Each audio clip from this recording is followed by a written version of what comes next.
새벽 4시였습니다. 김 부장은 오늘도 알람이 울리기도 전에 눈을 떴습니다. 30년을 한결같이 지켜온 기상시간이지만 요즘은 몸이 기억해서 일어나는 게 아니었습니다. 가슴 한구석을 짓누르는 묵직한 돌덩이, 그 불안감이 그를 깨운 것이죠. 그는 침대 옆 협탁에 놓인 스마트폰을 집어들었습니다. 화면 밝기를 최저로 낮추고 익숙한 증권 앱을 켰습니다. 파란불, 온통 파란불이었습니다. 분명 AI가 답이라고 했는데 그의 입에서 탄식 섞인 혼잣말이 새어나왔습니다. 거실로 나온 그는 식어버린 보리차를 한 잔 들이켰지만 타는 속은 좀처럼 가라앉지 않았습니다.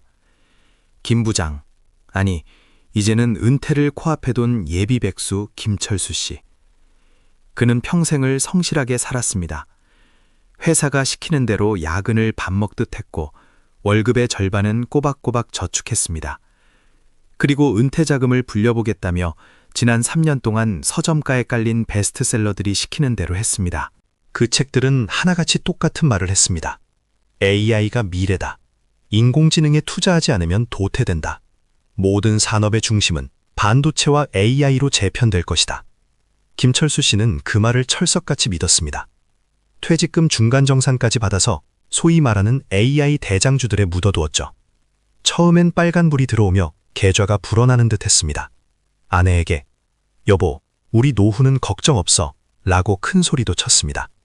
그런데 2025년이 지나고 2026년이 다가오는 지금 그의 계좌는 처참하게 녹아내리고 있었습니다. 단순히 주가가 빠지는 수준이 아니었습니다. 세상의 공기가, 돈이 흐르는 물길이 완전히 바뀌어버린 느낌이었습니다. 그는 식탁에 앉아 멍하니 창밖을 바라보았습니다. 어둠이 짙게 깔린 도시의 스카이라인 위로 마치 거대한 먹구름이 몰려오는 것 같았습니다. 도대체 무엇이 잘못된 걸까요? 그가 놓친 것은 과연 무엇이었을까요? 그때 거실 TV에서 새벽 뉴스 특보가 흘러나왔습니다. 스위스의 작은 휴양 도시 다보스에서 열린 세계 경제 포럼의 소식이었습니다. 김철수 씨는 무심코 리모컨의 볼륨을 높였습니다. 그리고 앵커의 입에서 나온 말은 그가 지난 3년간 믿어왔던 모든 상식을 산산교각 내버렸습니다. 올해 다보스 포럼이 발표한 2026년 글로벌 리스크 보고서가 충격을 주고 있습니다. 전 세계 리더들은 더 이상 AI를 최우선 순위로 꼽지 않았습니다. 그들이 지목한 위험 1위는 바로 지정학적 대립, 그리고 2위는 국가 간 무력 충돌이었습니다. 김철수 씨는 뒤통수를 한 대 세게 얻어맞은 기분이었습니다. AI가 아니라고? 기술 혁신이 아니라 전쟁과 갈등이라고? 화면 속 전문가들은 심각한 표정으로 차트를 가리키고 있었습니다. 기술 혁신이라는 화려한 테마는 순위권 밖으로 밀려나 있었고 그 자리를 붉은색으로 표시된 갈등과 충돌이 차지하고 있었죠.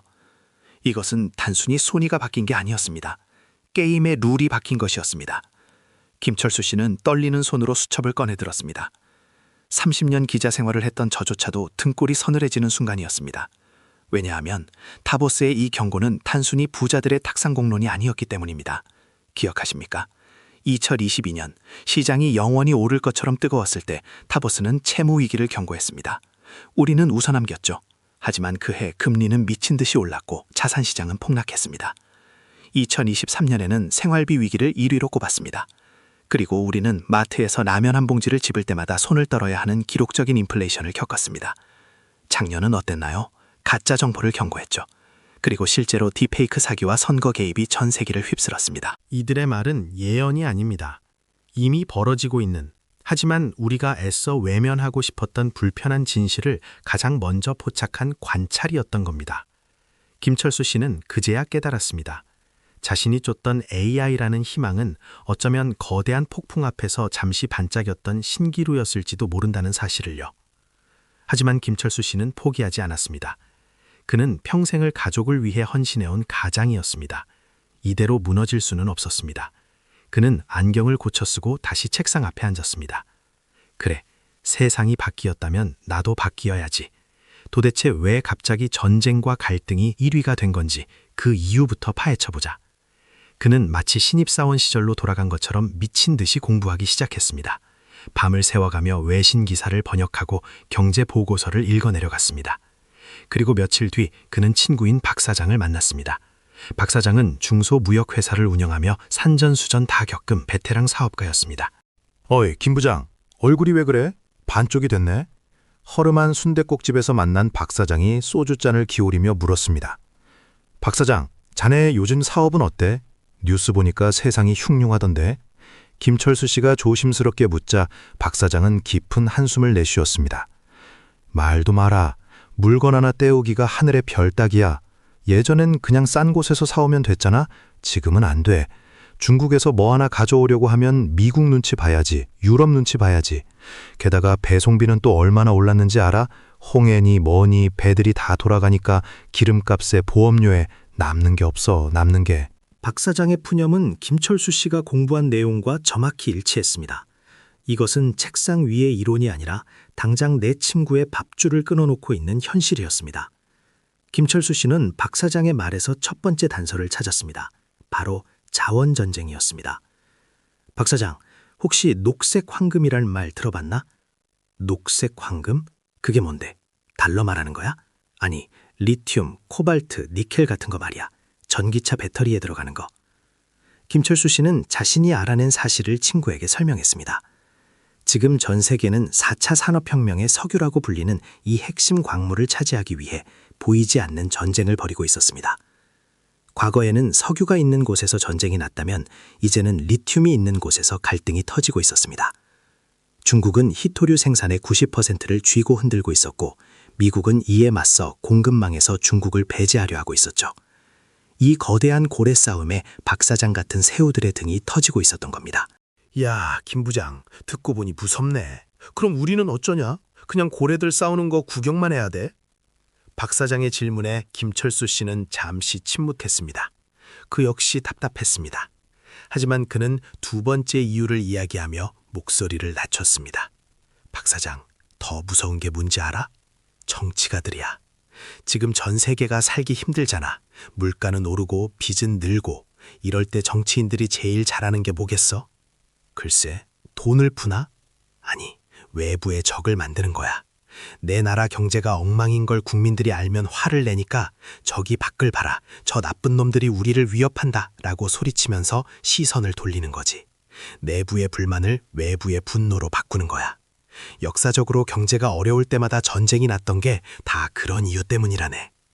박 사장은 소주잔을 탁 내려놓으며 고개를 끄덕였습니다. 맞아. 요즘 뉴스 보면 아주 과관이야. 서로 으르렁대기만 하고 결국 우리 같은 서민들만 죽어나는 거지. 두 사람은 씁쓸한 표정으로 술잔을 부딪혔습니다. 하지만 김철수 씨의 마음속에는 작은 희망의 불씨가 타오르고 있었습니다. 문제를 알았으니 이제 답을 찾을 차례였습니다. 그는 집으로 돌아와 다시 연구에 몰두했습니다. 갈등의 시대. 그렇다면 돈은 어디로 흐를까? 그는 자신의 포트폴리오를 전면 수정하기로 마음먹었습니다. 첫 번째로 눈에 들어온 것은 바로 방위산업이었습니다. 예전에는 방산주라고 하면 전쟁을 팔아먹는 것 같아 찝찝했습니다. 하지만 지금은 상황이 달랐습니다. 각국 정부에게 국방비는 이제 선택이 아닌 생존의 문제가 되었습니다. 여보, 나 투자 종목 좀 바꾸려고 해. 다음 날 아침 김철수 씨는 아내에게 조심스럽게 말을 꺼냈습니다. 또? 이번엔 뭔데요? 지난번처럼 AI니 뭐니 해서 다 까먹으려고요? 아내의 날선 반응에 김철수 씨는 잠시 주춤했지만 이번엔 달랐습니다. 그는 확신에 찬 목소리로 설명했습니다. 아니야, 이번엔 달라. 세상이 변하고 있어. 탱크나 만드는 그런 방산이 아니야. 우주, 드론, 그리고 보안. 국가가 돈을 쓸 수밖에 없는 곳으로 가야 해. 김철수 씨는 공부한 내용을 바탕으로 방위산업, 우주항공, 그리고 드론 시스템에 대해 설명했습니다. 스톡홀름 연구소의 데이터, 미국의 우주군 창설, 우크라이나 전쟁에서 증명된 스타링크의 위력. 그의 설명은 논리정연했고 무엇보다 절박함이 묻어났습니다. 여보, 나도 이제 늙었어. 더 이상 뜬구름 잡는 소리에 내 노후를 걸 순 없어. 지금 눈앞에 보이는 현실에 투자해야 해. 세상이 험해질수록 사람들은 울타리를 높게 쌓을 거야. 우리는 그 울타리를 만드는 회사에 투자해야 한다고. 아내는 남편의 눈빛에서 30년 전 신입사원 시절의 패기를 보았습니다. 그녀는 한숨을 쉬며 고개를 끄덕였습니다. 알았어요. 대신 이번엔 정말 신중해야 해요. 우리 은퇴 자금인 거 알죠? 김철수 씨는 그렇게 첫 번째 실행에 옮겼습니다. 그는 기존의 기술주들을 정리하고 방위산업 ETF와 우주항공 관련 기업들로 포트폴리오를 재편했습니다. 그리고 3개월 뒤 놀라운 일이 일어났습니다. 뉴스는 연일 중동의 긴장 고조와 각국의 군비 증강 소식을 전했고 그가 투자한 종목들은 빨간불을 켜며 상승하기 시작했습니다. 박 사장네 회사는 여전히 힘들다고 아우성인데 김철수 씨의 계좌는 조금씩 회복되고 있었던 겁니다. 해냈어. 내 판단이 맞았어. 그는 작은 승리감에 도취되었습니다. 마치 자신이 세상의 흐름을 읽어낸 선지자가 된 기분이었습니다. 하지만 그것은 곧 닥쳐올 더 큰 시련을 모른 채 부르는 샴페인에 불과했습니다. 어느 날 오후 김철수 씨는 스마트폰으로 속보를 접했습니다. 그가 투자했던 우주항공기업 중 하나가 대규모 유상증자를 발표했고 동시에 해당 기업의 CEO가 횡령 행위로 조사를 받고 있다는 뉴스였습니다. 주가는 순식간에 20% 가까이 곤두박질 쳤습니다. 이게 무슨, 손이 떨려 타자를 칠 수도 없었습니다. 분명 유망한 산업이었고 정부의 지원도 빵빵하다고 했습니다. 그런데 왜? 알고 보니 그것은 가짜 뉴스였습니다. 누군가 생성형 AI를 이용해 CEO가 수갑을 차고 연행되는 가짜 영상을 만들어서 유포한 것이었습니다. 몇 시간 뒤 사실이 밝혀졌지만 이미 주가는 폭락했고 김철수 씨는 공포에 질려 바닥에서 주식을 팔아버린 뒤였습니다. 그는 망연자실했습니다. 내가 또 속았어. AI가 갈등을 부추긴다더니 내가 그 피해자가 될 줄이야. 이것이 바로 다보스 포럼이 경고했던 세 번째 위험, AI가 만들어내는 불신이었습니다. 기술은 발전했지만 그 기술이 오히려 시장의 신뢰를 무너뜨리고 투자자들의 눈과 귀를 가리고 있었습니다. 김철수 씨는 뼈저리게 느꼈습니다. 단순히 유망한 산업을 찾는 것만으로는 부족하다는 것을. 이 혼란스러운 시장에는 더 깊은 구조적인 함정이 도사리고 있었습니다. 좌절감에 빠진 그는 무작정 집을 나섰습니다. 발길이 닿은 곳은 도심의 한 공원이었습니다. 벤치에 앉아 멍하니 비둘기들을 바라보고 있는데 옆 벤치에서 중년 남성들의 대화 소리가 들려왔습니다. 야, 최 부장, 너네 공장은 괜찮냐? 괜찮긴 뭐가 괜찮아. 베트남으로 공장 옮긴다고 난리도 아니야. 한국에선 인건비도 비싸고 노조도 그렇고 무엇보다 미국 놈들이 자꾸 자기네 땅에 공장 지으라고 압박하잖아. 우리도 마찬가지야. 중국 거래처 다 끊기고 이제 인도 쪽 알아보고 있는데 맨 땅에 헤딩이다 아주. 물류비는 또 왜 이렇게 오르는지.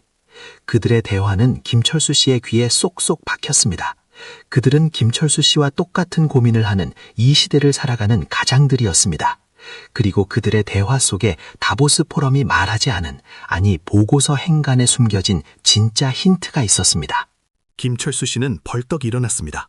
그래, 갈등이 생기면 공장이 움직인다. 공장이 움직이면 돈도 따라 움직인다. 그는 집으로 뛰어와 다시 노트를 펼쳤습니다. 전쟁이 나든 평화가 오든 변하지 않는 사실이 하나 있었습니다. 바로 공급망의 재편이었습니다. 세계화 시대에는 가장 싼 곳에 공장을 지었지만 갈등의 시대에는 가장 안전한 곳, 즉 자국이나 동맹국으로 공장을 옮겨야 했습니다.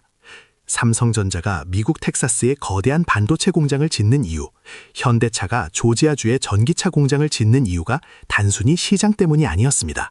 그것은 생존을 위한 이사였습니다. 그리고 이렇게 거대한 공장들이 이사를 가려면 누군가는 땅을 파고 건물을 짓고 전기를 끌어와야 합니다. 인프라, 그리고 전력. 김철수 씨는 무릎을 쳤습니다. 반도체 공장 하나 돌아가는데 원자력 발전소 하나만큼의 전기가 필요하다고 했어. 게다가 AI 데이터 센터는 전기를 물 쓰듯이 쓴다고 했지. 앞으로 전기가 부족해서 난리가 날 거야. 그의 눈이 다시 반짝이기 시작했습니다. 방위 산업이 창과 방패라면 인프라와 전력은 그 창과 방패를 만드는 대장간이었습니다. 대장간은 전쟁이 나도 돈을 벌고 평화가 와서 농기구를 만들어도 돈을 법니다. 이것이야말로 진정한 구조적 성장이었습니다.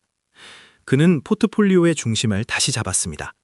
변동성이 심한 테마주 비중을 줄이고 전력 설비, 변압기, 전선, 그리고 공장 자동화 로봇 기업들로 시선을 돌렸습니다.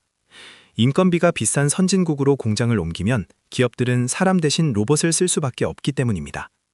하지만 여기서 끝이 아니었습니다. 김철수 씨는 지난번 딥페이크 사건의 교훈을 잊지 않았습니다. 만약 내 예측이 또 틀린다면? 만약 세상이 갑자기 평화로워진다면? 진정한 고수는 한쪽 방향에만 베팅하지 않는 법입니다. 그는 평화 시나리오에 대한 대비책도 세워야 했습니다.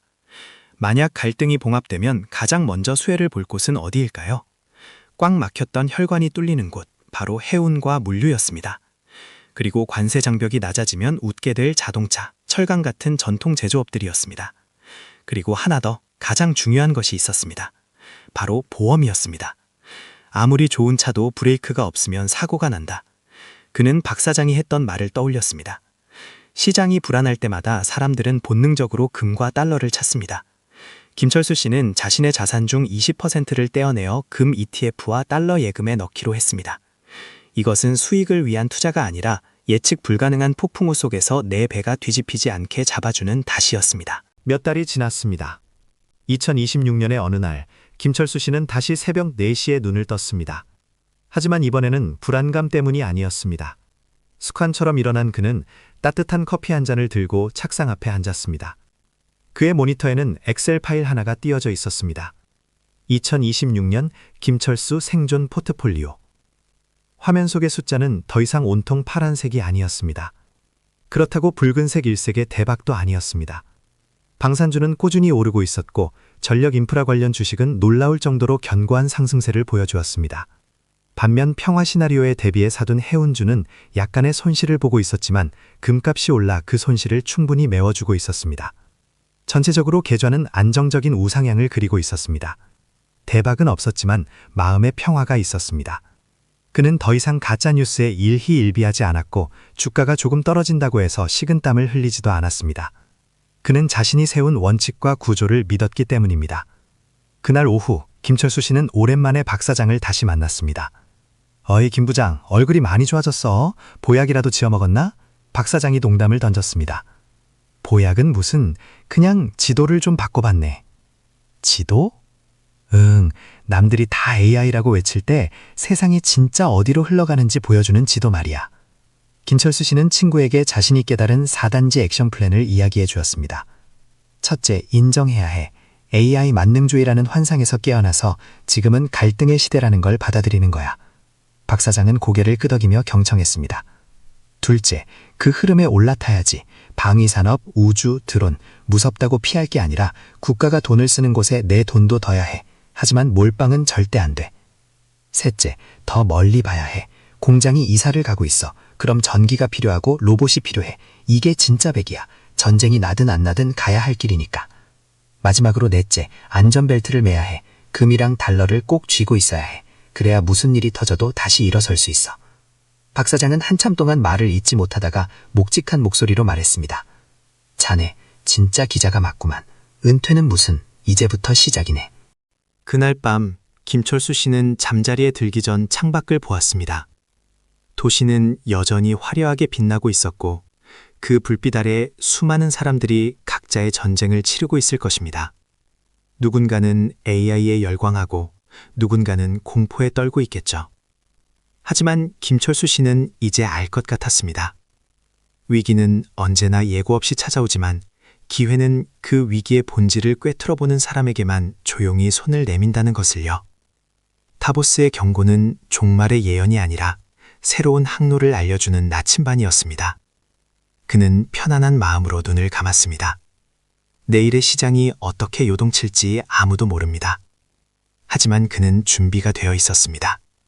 그의 배는 튼튼했고 지도는 명확했으니까요. 여러분은 어떠신가요? 지금 여러분의 손에는 낡은 지도가 들려있나요? 아니면 변화하는 세상을 항해해야 할 새로운 지도가 들려있나요? 2026년, 거친 파도가 몰려오고 있습니다. 하지만 두려워하지 마십시오. 파도를 읽을 줄 아는 사람에게 그 파도는 더 멀리 나아갈 수 있는 동력이 될 테니까요. 김철수 씨의 이야기는 여기서 끝나지만 여러분의 이야기는 이제부터 시작입니다. 이 치열한 생존의 현장에서 부디 현명한 승자가 되시기를 바랍니다.